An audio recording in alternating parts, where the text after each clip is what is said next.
Hello students, आज आपको similar triangles chapter में फर्स्ट थ्योरम कराएंगे which is called Thales theorem और बेसिक प्रोपोर्शनैलिटी थ्योरम। इस चैप्टर में हमारे पास जो है थ्योरम्स है कुछ, उन्हीं थ्योरम के रिजल्ट पे बेस्ड क्वेश्चंस है। तो अगर आपको ये थ्योरम्स का कॉन्सेप्ट समझ में आ गया, उसका रिजल्ट समझ में आ गया, तो आप पूरे चैप्टर को बहुत ईजिली कर पाओगे।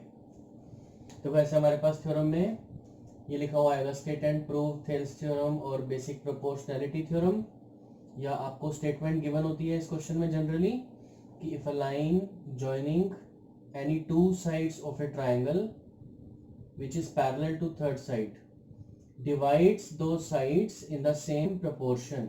इट मींस अगर ये हमारे पास लाइन है और ये थर्ड साइड के पैरेलल है, DE पैरेलल टू BC, तो हमें ये प्रूव करना है कि ये जो लाइन है ये हमारी ट्रायंगल की इन साइड्स को सेम रेशियो में डिवाइड कर रही है, यानी AD upon BD equal to AE upon EC। ये आपका रेशियो सेम आना चाहिए, तो इसको सेम प्रोपोर्शन बोलते हैं। That's why it is called basic proportionality theorem, BPT आप लिख सकते हो।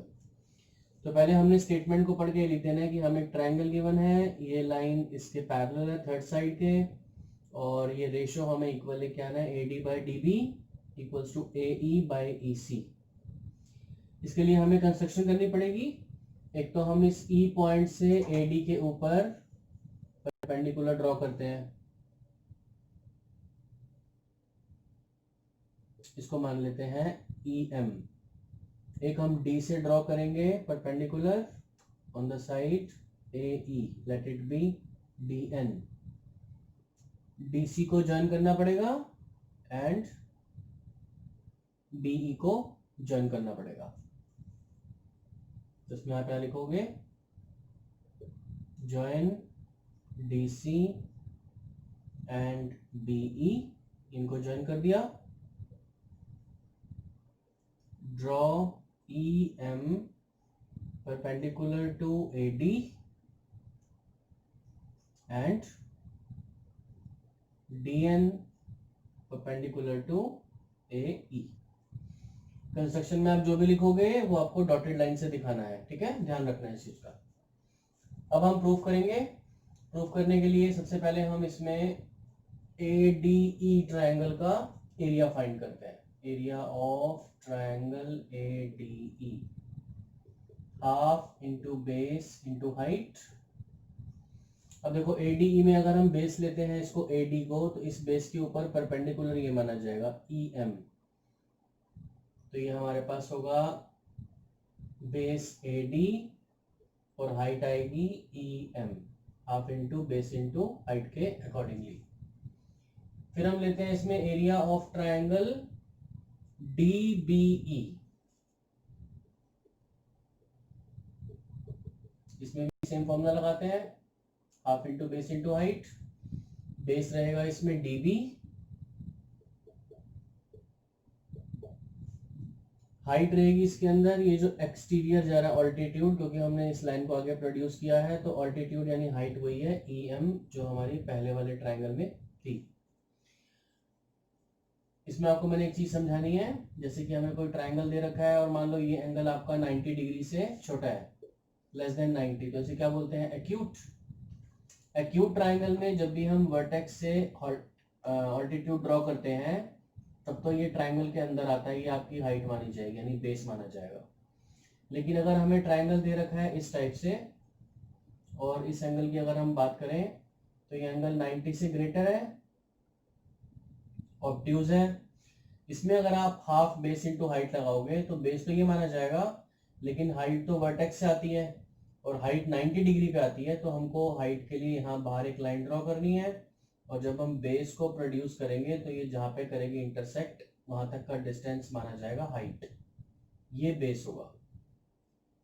तो इसको बोलते हैं हम ट्रायंगल से जो बाहर जा रही है हाइट, एक्सटीरियर ऑल्टीट्यूड। सेम ऐसा ही ट्रायंगल ये बन रहा है DBE, ये एंगल आपका 90 डिग्री से ग्रेटर होगा, तो इसमें एक्सटीरियर ऑल्टीट्यूड बनेगा, इसलिए बेस BD माना जाएगा, हाइट EM मानी जाएगी। ये आपने इस पे ध्यान देना है, ठीक है। इसके बाद हम इन दोनों रिलेशंस को डिवाइड कर देते हैं। यानी कि इनका हम रेशियो फाइंड करते हैं, ADE upon DBE equals to half AD into EM। लिख दिया हमने इस ट्राइंगल का area, half DB into EM, EM से EM कट जाएगा, हाफ से हाफ कट जाएगा, ये हमारे पास AD अपॉन DB आ जाएगा। इसको मान लेते हैं हम रिलेशन को 1। सिमिलरली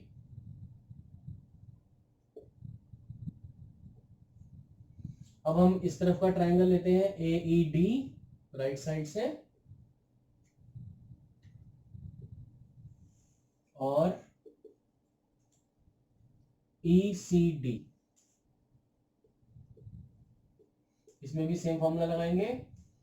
बेस रहेगा AE और हाइट मानी जाएगी इसके ऊपर DN।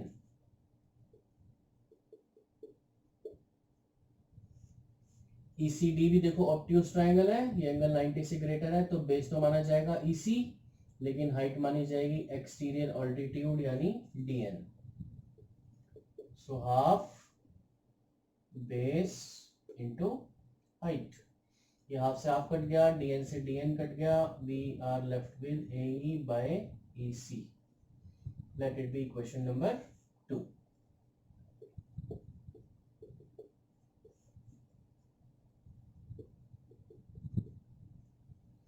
अब इसके बाद आप इस ट्राइंगल को देखो जो फर्स्ट इक्वेशन में आ रहा था न्यूमरेटर में, और सेकंड इक्वेशन में जो आ रहा है AED और ADE।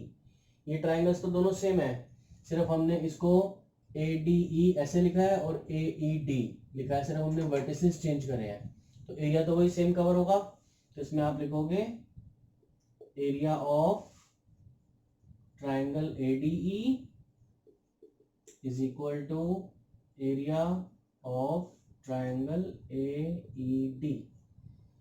ये सेम ट्राइंगल है, सिर्फ हमने इसका लिखने का तरीका चेंज किया है बस। अब आते हैं हम जो ट्राइंगल डिनोमिनेटर में यूज करें, हमने फर्स्ट इक्वेशन में DBE है और सेकंड इक्वेशन में ECD है। Area of triangle DBE, area of triangle ECD। इन दोनों ट्राइंगल्स का एरिया सेम क्यों है? इसमें आप ध्यान से देखो, दोनों ट्राइंगल DE के ऊपर बन रहे हैं।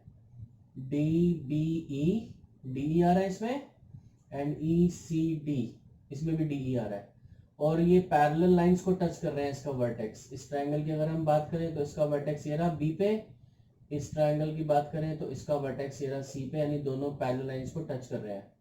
और ये प्रॉपर्टी आपने बच्चों प्रीवियस क्लास में पढ़ी हुई है, triangles on the same base and between same parallels are equal in area, तो मतलब उनका एरिया सेम है।